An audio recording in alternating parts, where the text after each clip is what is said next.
Welcome back to Chats from the Blog Cabin. Today is a first. I'm actually being joined by a husband and wife team, and they're YouTubers, Kenton and Habiba. Tell us a little bit about yourself, guys. Hi, Melissa. Hi, Chats from the Blog. Thank you for having us. My name is Habiba, and I'm Kenton. She's the YouTuber. I'm just along for the ride. So we're both on YouTube. Okay, we have a channel, Kenton and Habiba. But in terms of who we are individually, my name again is Habiba, and I'm an internal medicine physician, an internist, and content creator. So I make content on YouTube. I have a blog, Habiba to Now MD, and I'm also an artist. So love all things art. Kenton? And I'm her biggest fan, and that's it. No, what do you do, Kenton? They want to know what your background is. I work, I raise 3 kids with my lovely wife, and I'm her biggest fan.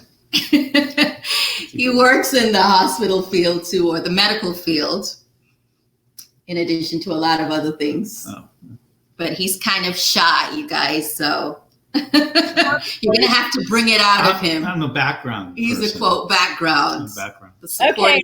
Yeah. Explain to me why you did the prison food YouTube video. Oh, well, that was a team building thing, and then it, again with this whole quarantine, COVID, and you had people complaining that they felt like prison, and I just wanted to share like, no, I think you have it a lot better than people who are in prison. So let's try to, and also keep things a little light too. It's like try to keep things perspective. So we have to be grateful and be appreciative, thankful for the things that we have, and not be so quick to, discount, especially the blessings that we have. So that's really what it is. It's just a fun way to poke fun at that kind of stuff. I will say I've only met Habiba in real life. I've not met Kenton, but I can tell thoroughly that you are her biggest fan because she talks about how much you support her all the time. So I've got to give you props. I do I? Yes, you do. I want to know it. So because he's one of those husbands that feels he's not appreciated. Well, it's not that. It's just, it's not that. It's, you're just busy doing things, and then, it's not, you don't hear those things. Well, thank you very much, Melissa. Yeah, I will say the very first time I met her, she sung your praises up and down. So I think that was at a wine tasting, right? So she might have had a little bottles or 2. First of all, I don't drink, and I think anyone who is with me realizes I don't really drink. Well, I don't know. Not even really drink. I don't drink. But it was a wine tasting, wasn't it? Yeah, it was all the fumes. Mm-hmm. That's right. So let's talk a little bit about your background. Obviously, you're from 2 different cultures. So how did you guys get together? Your love story. All right, we'll give you a brief. Go ahead, Ken. You want to? Oh, well, I mean, my perspective. Well, we were in college. We met in college. We were at Cornell University, and so we were mutual friends.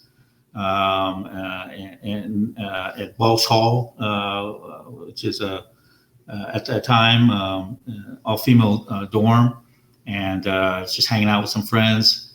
And I saw Habiba, and for me it was like love at first sight. So I fell head over heels. Was it really? I said, "This is for me. Is this my story?" For you, you probably had, there might have been some negotiations and some wooing and talking. Keep going. I'm just saying for me. So, so there was just, I felt an attraction. I don't know how it was. So, and then it just went from there. We became friends, and, we hung out, and, and I think that was the thing, was having a common understanding of values and respect and stuff like that. And that's, so that's 30 years later. So we're here. Pretty much. So I was a sophomore at the time. And then slight background, I grew up in Nigeria, and I guess that's important because the personality or the person that I was when Kenton met me and who I am now are very different. or I feel like I've evolved into who I am. Back then, I was really shy and very sort of inhibited. And so I'd only been in the United States for about, I think, 2-3 years at most.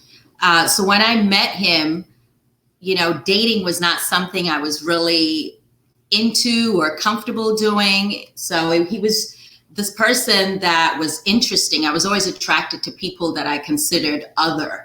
Having grew up myself in a very multicultural background, I never felt completely, fully African, and I never felt whatever everybody else was. I was always attracted to mixed or other.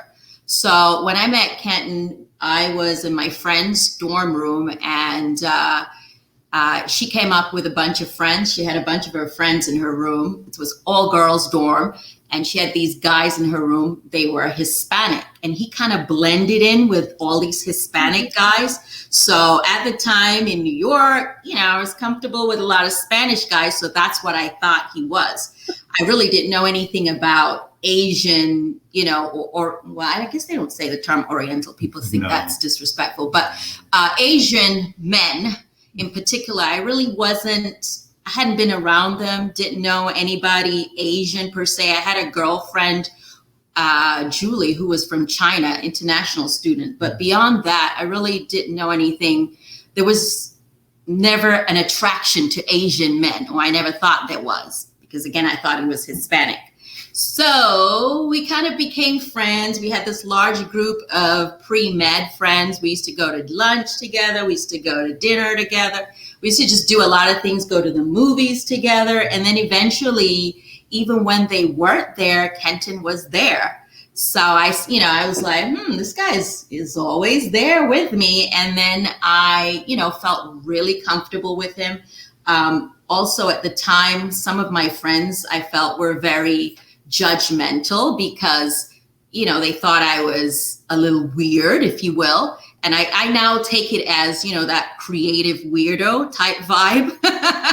And on top of the fact that I was only in the United States for 2-3 years. So they didn't really quite get me.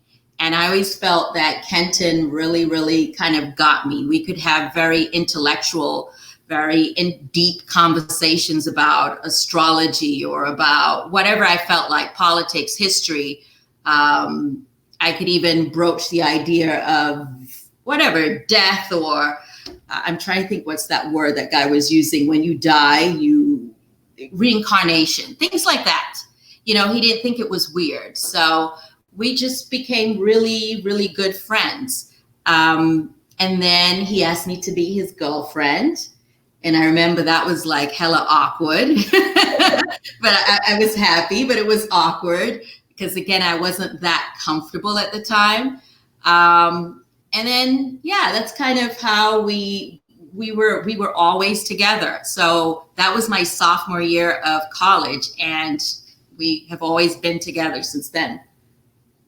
I think my one hang up was never his race. It was just that was different culturally, but it was never about race because my family's pretty mixed. His family's pretty mixed. We always connected. So it wasn't really a race issue. It was more, learning each other's culture. And to be honest, back then, it was more like, okay, I'm used to tall. I'm used to tall men in my family. I'm used to tall brothers, tall father. So I remember focusing on, I don't know if this man is tall enough for me to date. So, and we made jokes about it over the years. It's still an ongoing thing, but, now I don't really see it too much. Stop. So, basically.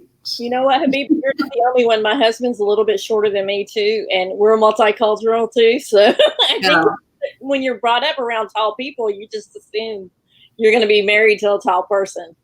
Right. Well, I will say Kenton is taller than me. He wants to say he's what, about 1 inch, 2 inches taller, maybe? I don't want to say anything. I just let it go. You got, that's the part of it. You just got to learn what to fight, what to battle, and what to let go. So, but in I short, can't change that. So. Yeah, but in short, it was never about race or anything really important, like I would say, because I think the hiking is superficial. Did you get any pushback from friends or family members when you guys got together? Well, I think on my side, I think there was some level of trepidation and concern. I mean, that's usually comes around when there's, lack of understanding. I think a lot of times pushback comes from fear, fear of the unknown, fear of, my mother had concerns about how you're going to raise your kids and stuff. And again, this is, in the 80s, late 80s, early 90s. So,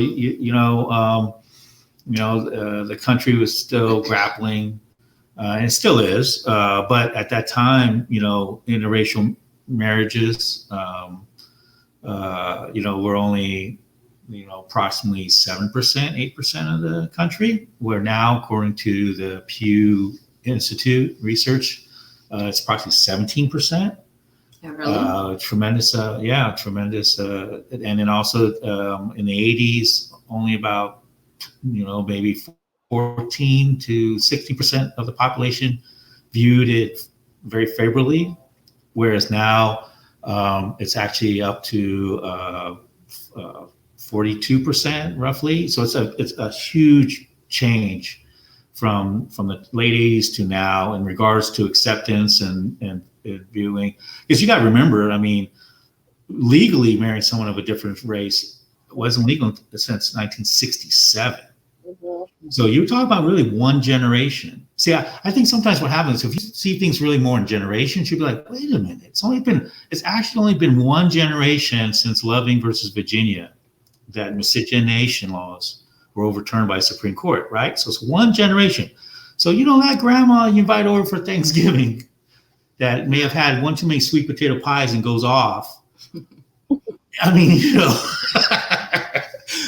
so that crazy uncle that will start spouting. I mean, it's like, it's not too long ago. So that's why it's still a struggle. But again, so it was understandable there's going to be some level of pushback and stuff like that. But I think over time, I think with people open themselves up and see that, what these social constructs are, because that's really what race is a social construct.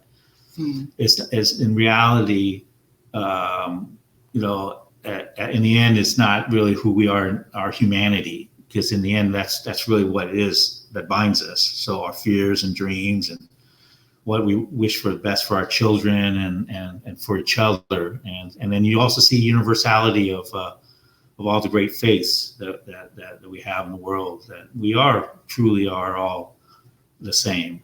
So, and also the thing is to appreciate differences. It's not to say you don't see differences. I don't agree with that, where people say, if we're all the same, then there's no difference. It's like, no, it's not about not having difference, because, just like a garden has all the variety of flowers, even roses are of all different, but like the poet says, but a rose by any other name or smell is still a rose. So same thing. So with people, it's how we value the difference.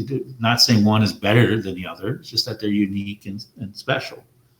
So yeah. I mean, from my point, I don't think I really ever got any pushback in terms of race. No, your family's very because we're like I said, we're already pretty mixed, and my mother is Caribbean, and her father was actually half white. So in the Caribbean, they have a sort of saying like that person looks Indian. They use the term Indian because I guess to denote Black people that happen to look whatever the stereotype is of Indian. So that's how I would describe my grandfather, and maybe even my mother, would you say? Because most people would say, oh, she looks Indian.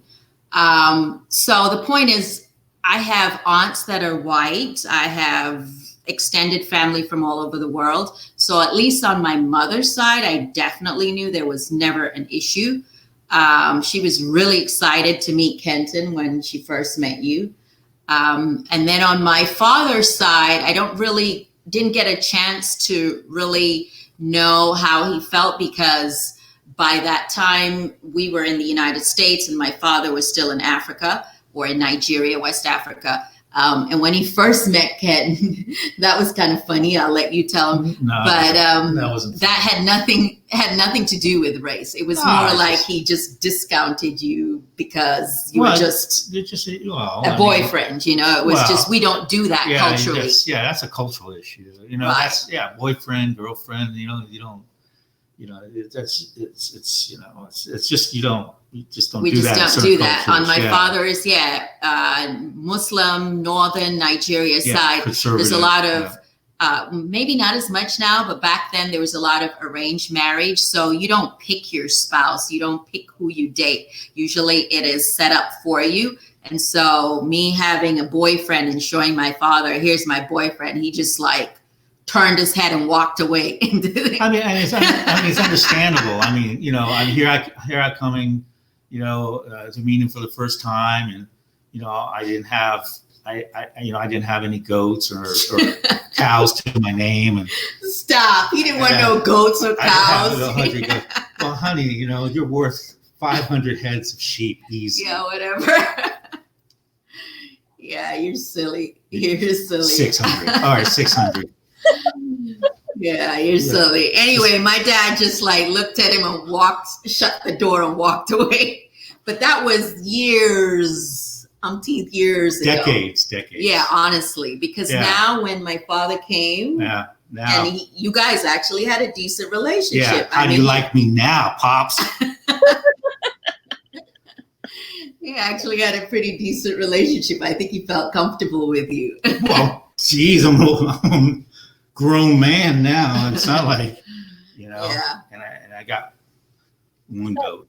Now I got one goat. During your marriage, have you ever felt obviously the prejudice or the racism from the outside world, not just from like your people, but you know, the outside world, as far as like if you go in a store, do you get the second looks? Because I know sometimes my husband and I, even to this day, people double take to make sure that we're together, even if we're holding hands. So right. Go ahead. Well, I mean, again, we can't, you know, can't separate ourselves from society. I mean, I think one of the challenges is just like what you're talking about, Melissa, is dealing with these daily microaggressions. You know, many times we go in a store and we'll be standing next to each other, and the cashier would ask if we were together, because if she sees, you know, Habiba likes to, like, you know, pick up something at checkout, she would put it there, and the person would like ask, "Are you together?" As if like standing to defend my space of separation of my goods and services from her. And it'd be like, "No, that's my wife." And then they "Oh, I'm sorry." But see, that's the kind of those little microaggressions, or being with her, and it's not even just also, because it's on layers, not just race, but it's also male, female, where they'll come and they'll talk to me first, right? Like I pay, and then right, you know. Exactly, or they'll look to me as if to get approval, versus I'll be like, "Wait, you know, what are you talking about?" You know, those are those things. Now, it's not about being overly sensitive. It's just, again, being aware, because your behavior is a reflection of your worldview. That's really what it is. Because your paradigm is the more technical way to look at it. And so how your paradigm is, in a way, is your model of the world, and that model then influences your behavior.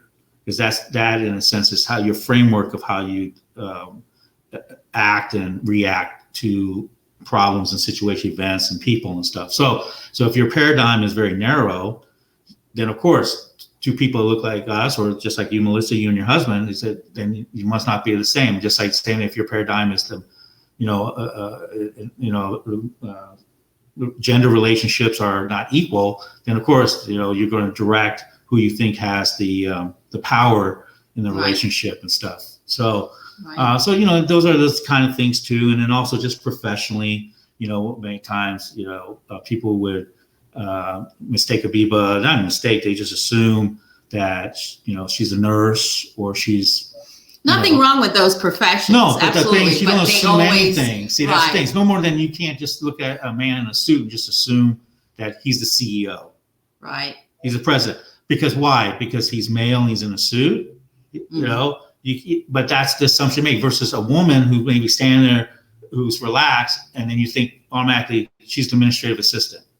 Well, maybe it's reversed. He's the assistant, but he's wearing a suit, and she's the CEO. Right. But see, that's what I'm saying. It's all the paradigm. Instead of just being flat, and then you just address Mr. who, and then allow them to identify themselves. You already made it. So that's really the critical things. And if people become more self-aware, they can maybe kind of check themselves a little bit and be like, oh, you know what?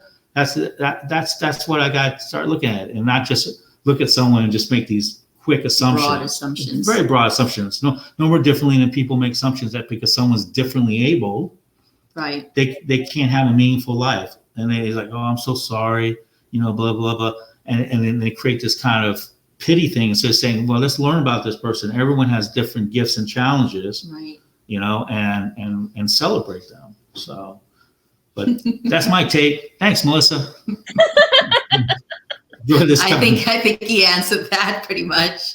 Yeah, honestly, yes. But now let's get into talking about how are you raising your kids, because you have 3 beautiful kids, and keeping both your cultures alive with them, because I know it's got to be pretty hard.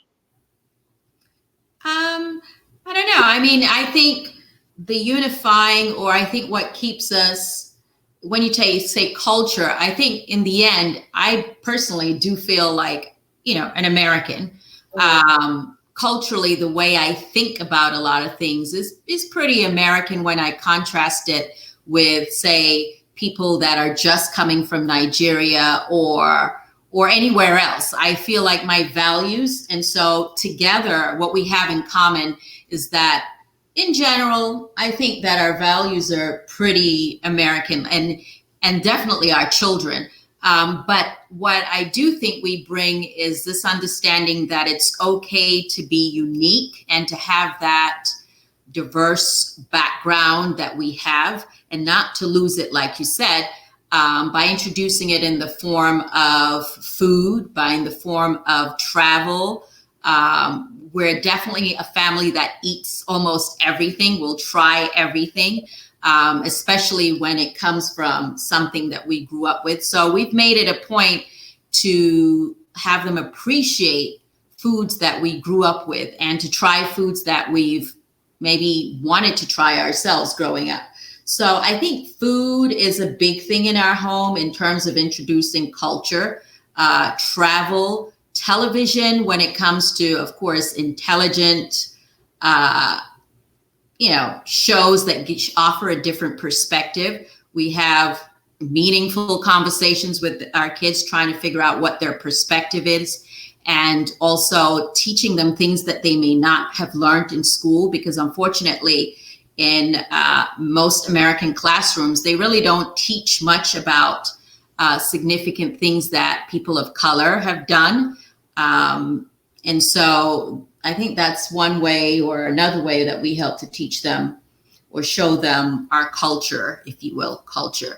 Because, again, I don't feel like a pure or whatever, full Nigerian. Neither do I feel like a full West Indian, Jamaican person. So what we have together is being American. And for us, being American is a melting pot.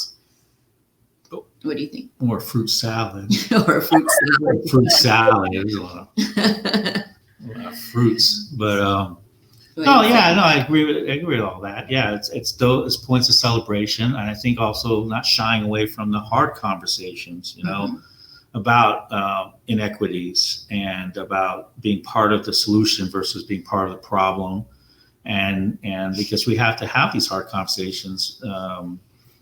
In order to protect our children, but also to create greater awareness and to promote equity. So we have to have these discussions in regards to what's going on currently and then historically, and also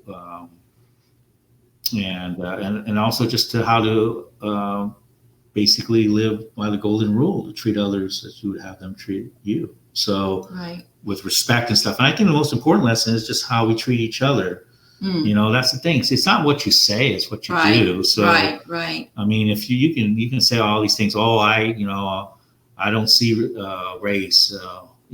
Everyone's equal. But then you go and you're rude to the wait staff, or you say disparaging things about women, or you disrespect your wife, or you engage in again microaggressive, or just irresponsible behavior, and then you wonder why your kids are a mess. Doing that, right? And you blame society. It's like the first lessons they learn is from you. So you need to be the best that you can be, and it's the same way. You have to always bring your A game all the time, or as much as you possibly can, and always try to see continuous improvement as a person, while you're here in this journey. So. But yeah, I would say culturally, when you talk about how you treat your spouse, I think I've always been supportive of Kenton introducing whatever he wanted to about Vietnamese culture to the kids. And I've always been curious about Vietnamese culture, the food, the language, the clothing, and it is limited how much we can introduce them to here in the US at times, no different than it is limited how much I can teach them about being Nigerian or being Caribbean. And so that's where extended family comes into play. Yeah. So, my kids or our kids are we're very close to our grandparents who have now passed, but also close to my mother. And they've had opportunities to go to California where his family is. Yeah. So that's where they also get another side of culture, if you will. Now, when they were growing up, did you ever get the question, did you adopt them, or where are they from? Because I got that all the time, because my girls look nothing like me at all. They look just like your dad. I wish they would. Well, no, not necessarily. At least I don't think so. I mean, we just got a lot of looks. We were always together when it came with the children, for the most part. There was very few times, because we had them as, back to back. So it would have been very challenging, for example, for me to have 3 babies. They literally at one point were 3 babies in diapers. So I never had 3 babies all at once. We were generally together. Well, we had 1 toddler and then 2 in diapers generally. And we had a tandem stroller. You remember that? Yeah, I remember it. Right. I carried the stroller up and down New York City. The point is, generally outings or weekends, we were together. But we always got a lot of looks. Oh, the kids are so cute. Oh, the kids are so well behaved. I think at most, when I think about differences as they've gotten older, perhaps the 2 boys generally, I think, look what you would consider stereotypically black. And Miriam looks very fair. The kids were so cute. I got to tell you, the kids were so cute. Her brother would take my boy, especially my oldest boy, with him to the park, and women would stop and he'd be like, "Oh yeah, this is my nephew. I'm just watching him," so he could meet young ladies. So that's how that worked out. But you know what? We used to do that. We used to have a lot of nannies or people that we had paid to help take care of our kids, and they would take them out too, and we would hear stories while we were working that so and so saw your kids in the park, and the nanny was claiming these were her babies. Yeah. So that was a little weird at times. But I think honestly, no one has ever said those aren't your kids. They just sort of stare or look, tell us how cute they are. Yeah, I think for the most part. Probably because they were shocked to see that they were my kids. I mean, they saw you and they go, "What a beautiful woman. She would have such beautiful kids." And they looked over and they're like, That's not true. There's got to be a story there. That's not true. He must have 600 heads of goats. You know it. Yeah. Yeah. So I think the only thing when I think of difference is that I would say the kids, talking to them in general, I get that their experience for the two boys, again, looking a little bit darker, is that, yeah, nobody's ever mistaken that they weren't Black. You know, sometimes they thought, oh, they look a little other or mixed with something, whereas Miriam, the youngest girl, she gets, where I asked her about whether she, you know, why she never really had a lot of Black girlfriends, for example. And she's always said, like, well, because the Black girls don't talk to her because they don't think she's Black. And the white girls don't necessarily bother her too much because they don't know what she is. She just looks like something else. So I remember when we would have birthday parties and she would invite a Black girl, I would be so excited. Oh my God, there's a Black girl in the party. Because most of her education, unfortunately, as much as we pushed them to, you know, do their best and to take AP classes and advanced classes, what would happen in small towns is a lot of those classes did not have, you know, Black students in them. The majority of them were filled with white kids, Southern white kids. And so, you know, she didn't have that much interaction at times in the classroom with the average Black girl, which, you know, I used to think was a problem. But then now I think as she's grown up, she definitely has a good sense of who she is. And obviously having a Black mother, I know she knows exactly who she is. Yeah, she's very political. Yeah. Yeah. She's very, as they say, woke. Yeah, more than her father sometimes. Is she more woke than the boys are then?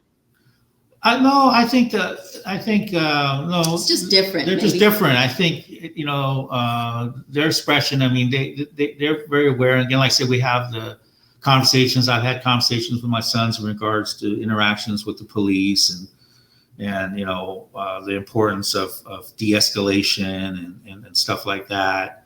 And sometimes, you know, how to respond and behave.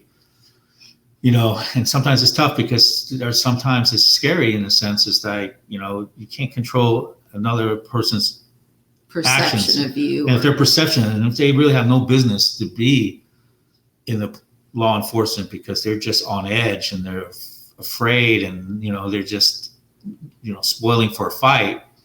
You know, it's just those things that, you know, as parents, it keeps you up at night. So, yeah, but no, they, you know, so again, we have those conversations and it's just their expressions are different, you know, in a sense of you know, interacting, but it, you know, they'll see YouTube or they'll make social comments on things, but yeah, it's just different expressions of the same issue. So you kind of brought up a question I was going to ask. Since your two sons look, like you said, more Black than your daughter, do you ever get scared when they go out by themselves at night or anything like that as a parent? Because I know I'm scared when my girls go across the country by themselves. So I can just, that added extra layer is on you. I mean, right. You try not to, I don't know if it's coming across the right way. I wanted to say it, but. Yeah. Well, I would say fortunately for us being maybe to some overly protective parents, for example, you know, some people have pointed out, oh, your kids don't drive. You guys take them everywhere. We're pretty close to our kids and they've not had to like go out and drive, say, on their own or be out there. There's always been a purpose for why they were out somewhere. It's either they're on their college campus or they're home with us. We weren't the type of parents that let them go out there with friends and stay the night. That just wasn't us. Well, they stayed. I mean, not often. They stayed. But they weren't on the street like that. They weren't out there like maybe your typical American kids were. We weren't. We don't do that. Yeah, that's true. I mean, in that sense, I mean, you know, very structured. I mean, some of it's like, for example, you know, we said, okay, study to take your driver's license. And they said they don't. Why? They have Uber. That's what my oldest boy said. Right. See, so it's a different. It's like I'm saying. It's like dealing with a different. How do you respond to that? Like he's like, Dad, I can, because like when he went and he had he had internship. He had a program he did at the National Institute of Health for research. And that was all the way in Maryland. And that was in Maryland. And he was up there, and he got accepted for a competitive program. So he spent the summer up there doing research, and he ran a house with a bunch of other grad students and stuff, and he just either walked or took Uber, and he was just like, why do you need to do that? And then when he'd same way when he'd come home, he'd just take Uber. He said, it's cheaper, and it actually made more sense because it's like, okay, he doesn't have to deal with a car, doesn't have to deal with gas, doesn't have to deal with insurance, doesn't have to have that liability, monthly payments. Gee. Right. But I know that that's not for every parent. And some people feel like, they should be more independent and they should be out there driving. Yeah. But again, just the way our family has been, it was just an opportunity to spend more time with the children. So we offer it. I mean, the things, we don't sit there and go, you can't drive. Right. It's just that in a way we said, here, because we're always, our perspective is that you give them the space for them to make their choices. They make their choices, and you respect those choices as long as that they're not deal breakers, Right. But the one thing we do have, again, bright lines are that you just don't just hang out just to hang out and be unproductive, right. And that's where you get into trouble, like idle hands, right? It's a devil's playground. You're going to do something, but don't just, and you're going to hang out with friends, but in a productive way. But just to go out and just go clubbing, I mean, it may be fun for a short term, but you can get in trouble, but it becomes a habit. It's like I'm thinking, for example, let's say take Miriam. I mean, when was the last time Miriam went and stayed the night in somebody's house? Well, it's in middle school. I mean, really? It's middle school. Then I mean, we've encouraged kids to come to our house, for example. I'm the type of parent that wants to know what's happening and make sure it's safe, and and that they have food to eat and things like that. But the unsupervised, have your kids go to somebody's house, that's not us. The whole unsupervised. Because that's not the kind of life I grew up with either. I don't. So, if I don't know, I don't really know you, and then, right. I don't know. You got some uncle or some cousin that just hangs around. Right. I mean, I don't know. It's just, and many people go, but it's like, no, I don't know. I don't know. You remember growing up, we had a lot of pictures on milk cartons. Yeah. Yeah, remember kids and billboards, and it just because it was just that kind of hey, go out, play out there, and go outside. And now you think about it, you're like, okay, and just that, but how you end up getting into trouble, So here's and now also with kids and also with technology and stuff, there's a lot more focus, and there's a lot more ways to connect and do other things, So. Right. Which is, again, though, not to say that we can shelter them for the entire rest of their life or that nothing bad's going to happen to them. I'm sure, like any adult, something eventually happens. We all will go through some sort of challenge that our parents didn't prepare us for. Yeah. But hopefully, when they are really, really out there, they'll be equipped and make the right choices. Yeah, by then I'll be in diapers. So we'll invent some real comfortable Depends, Right. Depends too. So he's silly. I will say one of the sweetest YouTube videos I've seen of you guys was when you were saying goodbye to your son when he was in Greenville in college. Mm-hmm. That was one of the sweetest videos ever. I was crying right there with you, Kenton. I honestly was, because my heart breaks when I see kids going off in the world too.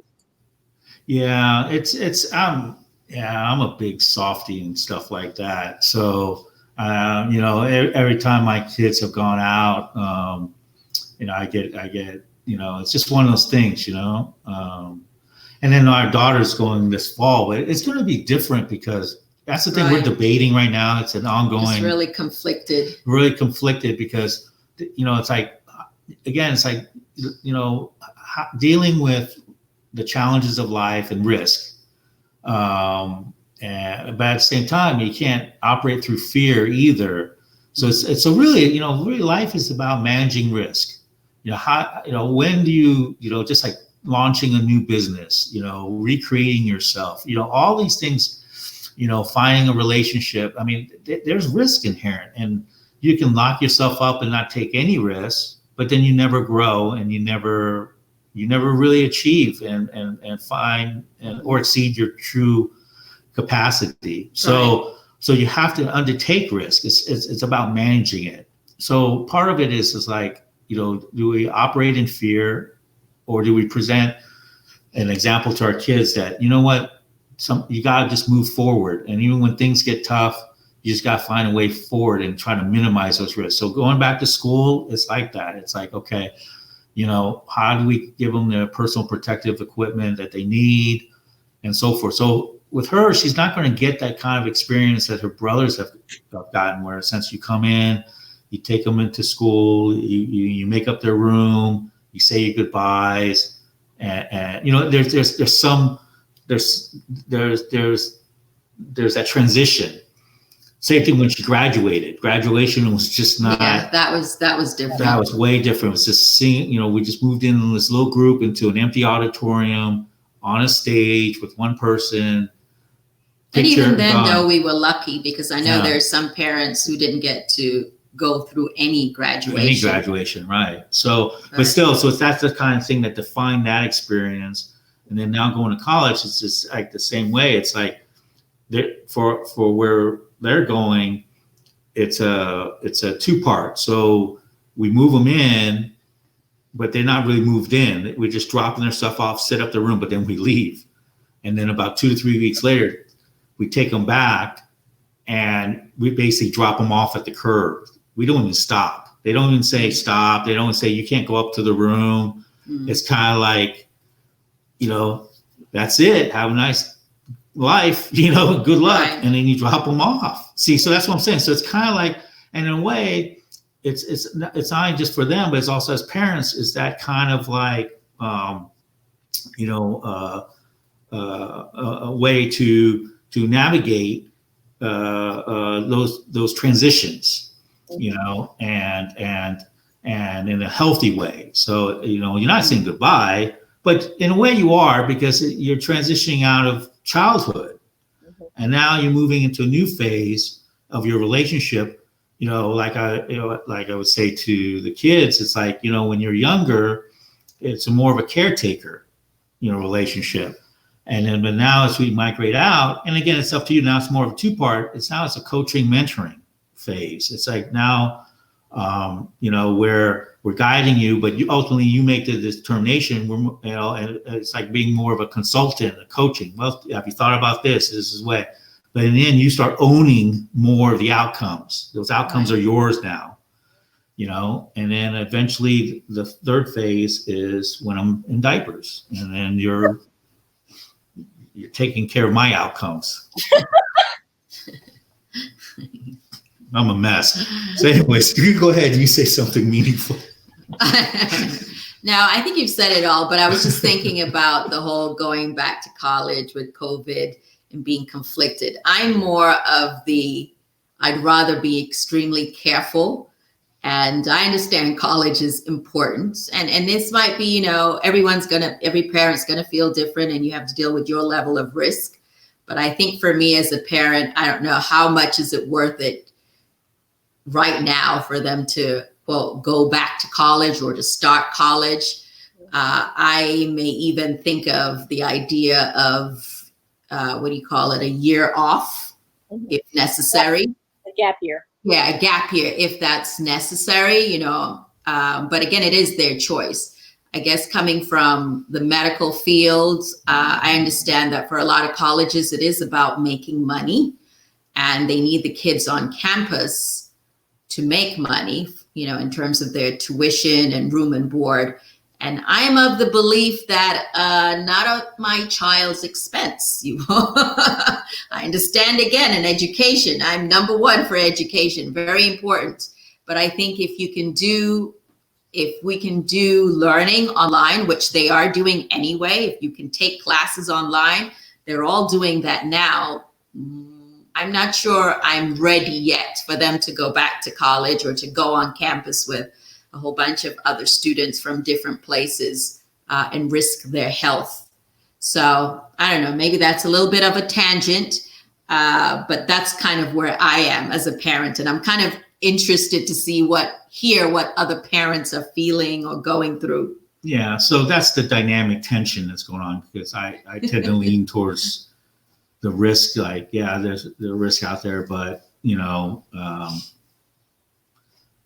it's a challenge, and we'll see where we go. Time will tell, because that's the thing. Things are changing. Nobody really knows. No, and then again, like I say, I mean, Florida had a 15,000 case surge just the other day. I mean, it's like things can turn on a dime. So it's just really, really hard to say. But I know for sure that even if school goes back, once we go also into into the height of flu season, things can rapidly de-escalate. Escalate. Yeah. Where they're coming back home. So it's more about being able to prepare for that transition without them losing, any educational value during that time. So it's those things, just preparing for that kind of stuff. Yeah, I was one of those parents that was also affected. Her daughter, my youngest was also a senior this year, but she chose not to do her graduation because at that time, her sisters were both in California. One's doing an internship out there, and the other one's getting her PhD out there. So she's like, Mama, it doesn't mean anything to me because they're not here to share it with me. So I'd rather just not do a graduation at all, because the only person that could come would be you and Dad. Right. I want everybody there to celebrate with me. So she chose not to walk. And even though it hurt my heart, I let her make that decision because it was her decision to make, basically. Right. And you got to respect that. I respect that tremendously. That someone, if someone comes to a decision, and if it's done in a thoughtful way, well, it's their decision. And I applaud you as a parent to do that. And I think that shows tremendous, amount of strength to do that, because sometimes those situations like that kind of also show you that if the difference between what a young individual wants versus what you want. You want the graduation for them or for yourself? Yeah. And sometimes that's part of the thing is learning, is that who's this really for? But yeah, that absolutely, it's about meaning, and it's how we create meaning in our lives and in each other's lives. Yeah, I think one of the hardest things I ever did as a parent was to watch my daughter and her then fiance, he's now her husband, pack everything they own in Greensboro, hook their car up to a trailer and a U-Haul, and drive clear across country to go to grad school in California. That was the hardest thing ever, and not knowing, but you got to let them go sometime. Yeah. No, I can totally relate. Yeah. Not because our children have done it, but more because I have done that as a young person. Yeah. There was one point in her life where she hooked up with this guy and drove cross country. Move this a little closer, actually. Yeah. Okay. Yeah. Drove cross country and that blanket for graduate school. That is not true. The only guy I drove up with or went to California for was Kenton.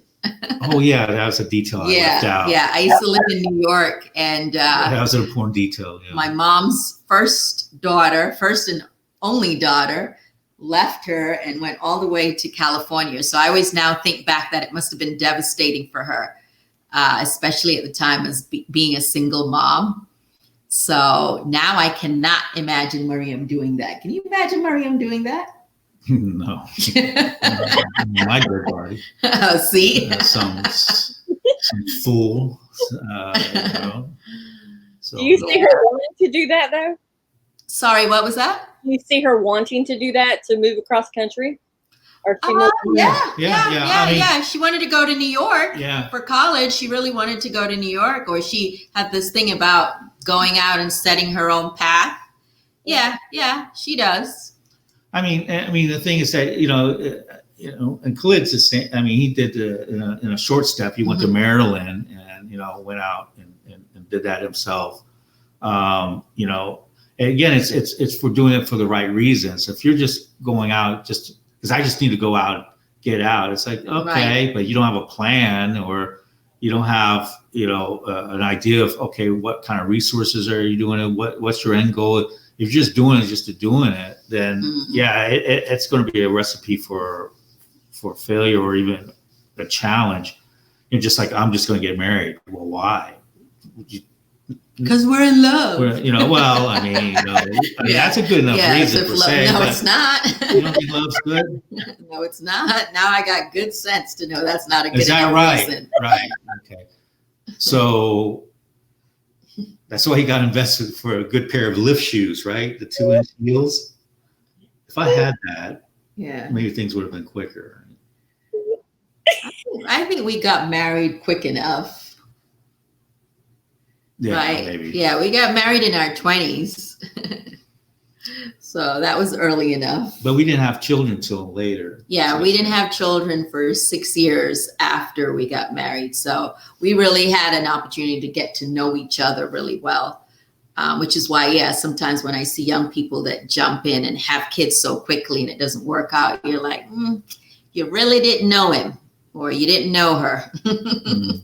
You didn't have enough time to. But do you really know someone? Well, according to Will Smith, you really don't know someone, even after how many years? 23 years. Yeah. I mean, we're all evolving. Truthfully, and I'm not making fun of Will Smith. I love Will Smith and I love Jada Pinkett. I love them both individually.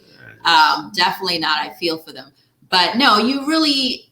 As long as both of you are growing, how well do you really know the person? Hopefully you're growing in the right direction.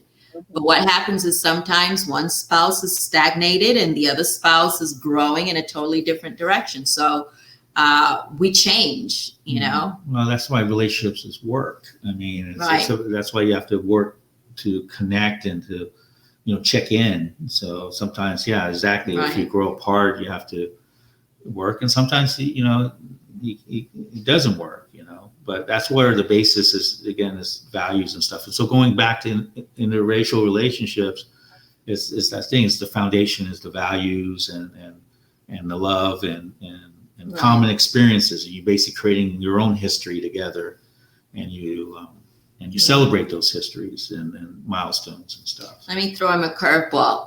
Has he ever dated, let's see, an Asian woman? Have you ever dated an Asian woman? I don't see race. You just said that makes no damn sense. You do see race. Well, I don't see it. You did say that. I don't see race. You did say that, Kenton. Right? Did he not say that? Wait,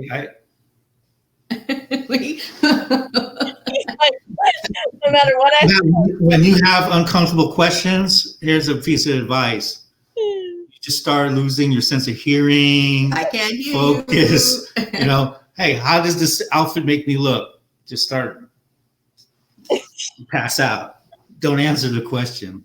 It's great, sure. I like how he's avoiding it. All right. Have you ever dated a Black woman before me? Did you ever date a Black woman before me? Or did you know when you were younger that you would date a Black woman? That's a good question.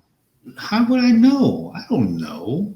But see, hey, here's an interesting fact. Is that, again, going back to studies, is that race is not an issue in regards to percentages of men. Men basically, as a preference, have no preference if it's female. As long as they're female, right? All studies, it's funny. It's like all studies show men are like, oh yeah, sure. But women actually have preference. So, like, for example, in regards to like African American women are less likely to date outside of their race. The Asian women will date or more likely to date outside of their race versus Asian men. Black, right, sure. So it's you'll like that see kind more of Asian women with none or other than Asian men. So it shows that women have more of a preference than men. So maybe because we get so much more pressure also. Is it pressure? to conform from Well, families. I think society. also you also think long term, family, right? Relationships and stuff. Men, we're happy in the moment. So going back to what you're saying, studies show That did not there's answer no my preference. question. I asked you a question. That's all in research. I can't deny science. I already know the answer, but anyway. Yeah, I rest my case, Your Honor. You guys are a trip. So Habiba, tell us where we can find you guys.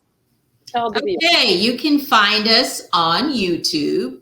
Just go put in both our first names, Kenton, Kenton, and Habiba, Habiba. So you can find us on Kenton and Habiba.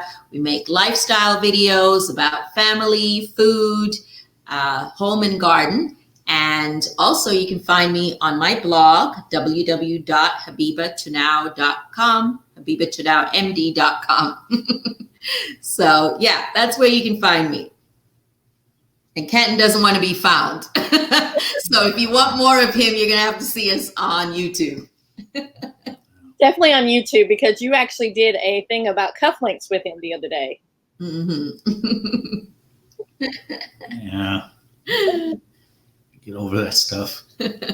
Guys, I thank you so much for joining me today. This was a great conversation. I've laughed a lot. I've learned a lot.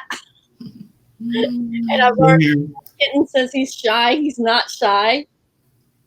I am. I'm very shy. I'm an introvert. Yeah, you might be an introvert, but you're not really shy. Well, you make it easy, Melissa. You're a fantastic host, and we really appreciate you and all things that you've done. And I know that you're going to be great success. Well, I'm trying to bring awareness to issues that people don't like to talk about, but people need to talk about. Right. Well, yeah, thank you, Melissa. And also continued success on chats from the blog, Cabin. Maybe one day we'll actually see it in real life. Whenever you're dropping your son off in Greenville, I'm like 45 minutes away. So wow. Oh, you're all the way up there? Yeah, I'm near Greenville. So yeah. So Ooh, wow. All right. Come down anytime when you're down this way. Oh, appreciate that. All right. All right, guys. I'm going to leave you with a brief word from our sponsor, and then have a great rest of your day. You too. Take care, Melissa. Hey, y'all. Welcome to Summer Sunflower Fields at Odom Farming Company. We'd love for you to come visit with us. We're open Tuesday through Thursday and Sunday from 4 to 8, and Friday and Saturday from 4 to 9. $5 admission includes a visit with the pasture gang, the playground, the beautiful fields, and 3 flowers to carry home. So come see us at 1426 Claridge Nursery Road, Goldsboro. Check out our website, odomfarmingcompany.com, or follow us on social media. We sure hope to see you soon.